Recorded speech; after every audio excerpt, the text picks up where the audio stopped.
In this video, I'm going to show you step by step how to build your bee box. From laying out your pieces, putting together your frames, and just creating that cozy home for your bees.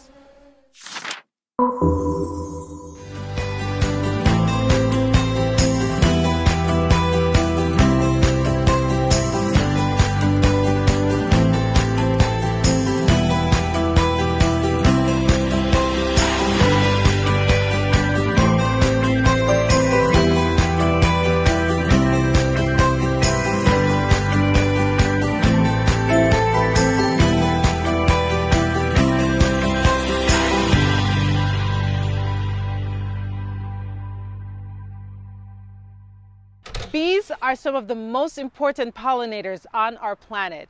Whether you're a seasoned gardener, a homesteader, or you just love being in nature, creating a bee box is one way to provide a safe space for bees to thrive.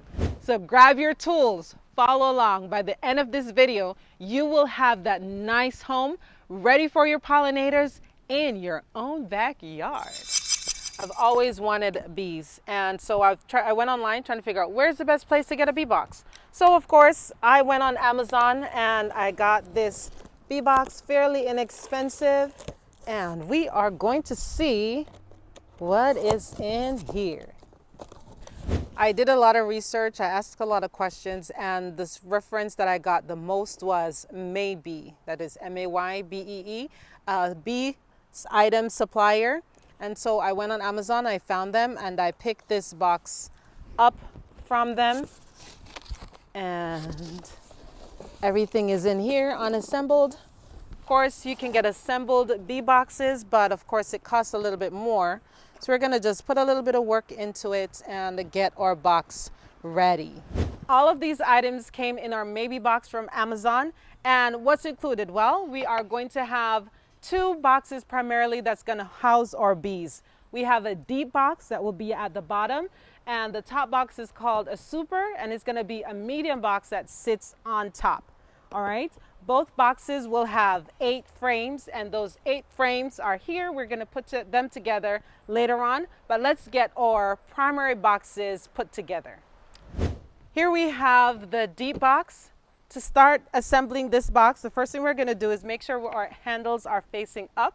These are the end panels. We're going to put them to the side, and these are the side panels. We're going to put one on each side, making sure again the handle is facing up just to make a box. Everything that you will need except for the hammer, your screwdriver, and the wood glue is already included in the box. You have your screws and your nails. So from here, we're going to just put our box together. So the first thing we're going to do is we're going to get our glue, and we're going to put glue on each groove.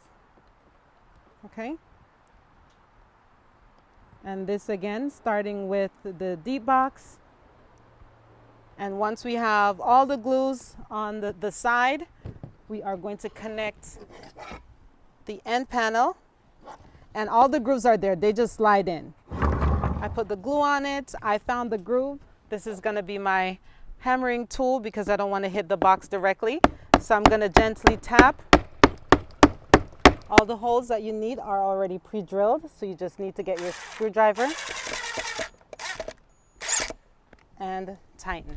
Once you get all the screws in nice and tight, your grooves are all filled, then we're gonna do the same thing for all 4 sides.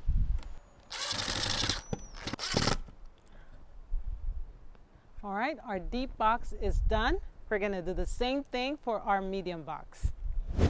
Just like we did with our deep box, we're gonna do the same with our medium box. You wanna make sure your handles are upright so that when you lift your box, you're lifting correctly. So we'll get our end panels and we're gonna lay them out. And we're gonna do the same for our side panels. We're gonna lay them out as well. We're gonna get our wood glue, our screws, and our screwdriver, and we are going to connect them.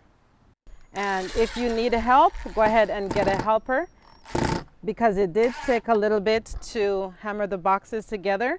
You do not want to hit the box directly with the hammer, so get a paper or a piece of wood to put between your hammer and the frame so you don't damage it. Next, we have the queen excluder that you will put between the medium and the deep box. This is for later on in the season when your bees are starting to produce honey. They'll start in the top box, and you do not want your queen to go laying eggs in your honey. So this thing will stop the queen from going in the top box, okay?